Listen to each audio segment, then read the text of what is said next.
Hello friend. Police आपके या आपके किसी अपने के मौलिक अधिकार छीन रही है तो बस हमेशा याद रखिए आर्टिकल 32। मान लीजिए पुलिस आपके भाई या किसी परिचित को उठाकर थाने ले जाती है, ना कोई सही जानकारी दे रही है और ना ही उसके बारे में कुछ बता रही है, और 2 दिन से उसे थाने में ही रखा है और यहाँ तक कि उसके साथ मार पिटाई हो रही है। अब सवाल यह है कि आप क्या करेंगे। सबसे पहले आपको जानना होगा कि भारत का जो कॉन्स्टिट्यूशन है उसमें आर्टिकल 22 के तहत आपको सुरक्षा देता है। आर्टिकल 22 में हमें पुलिस बिना किसी कारण बताए अरेस्ट नहीं कर सकती।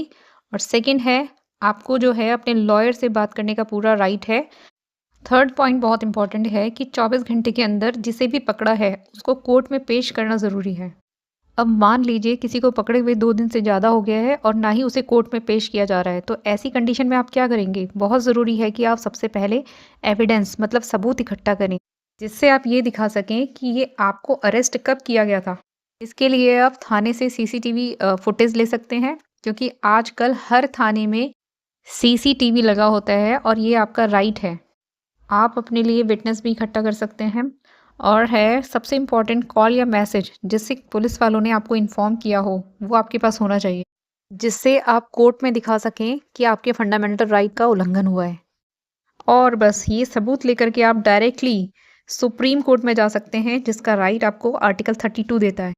जैसे ही वो आपको कोर्ट में पेश करेगा, वैसे ही कोर्ट डिसाइड करेगी कि आपको बेल पे रिहा कर देना चाहिए या फिर आगे कार्रवाई करनी चाहिए। लेकिन जिस पुलिस वाले ने आपको पकड़ा होगा उसके खिलाफ कार्रवाई होगी।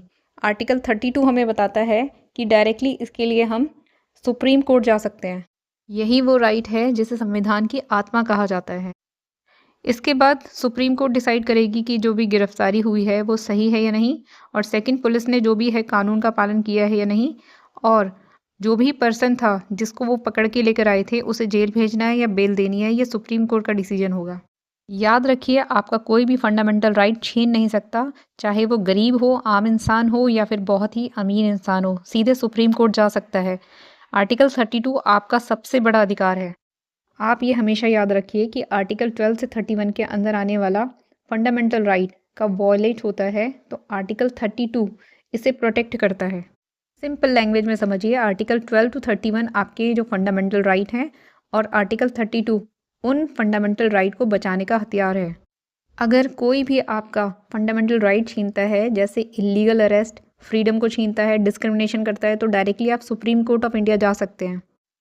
आप हमेशा ये ध्यान रखिए कि जो भी फंडामेंटल राइट है अगर वो टूटे तो आर्टिकल 32 आपको सीधे सुप्रीम कोर्ट तक पहुंचाने का काम करता है। हमेशा याद रखिए कि पुलिस आपको या आपके किसी जानने वाले को गलत तरीके से थाने में रखती है या मार पिटाई करती है तो जानिए आपके अधिकार जो हमें देता है आर्टिकल 32। ऐसे ही इंफॉर्मेटिव इन्फॉर्मेशन के लिए चैनल को सब्सक्राइब और लाइक करना ना भूलें।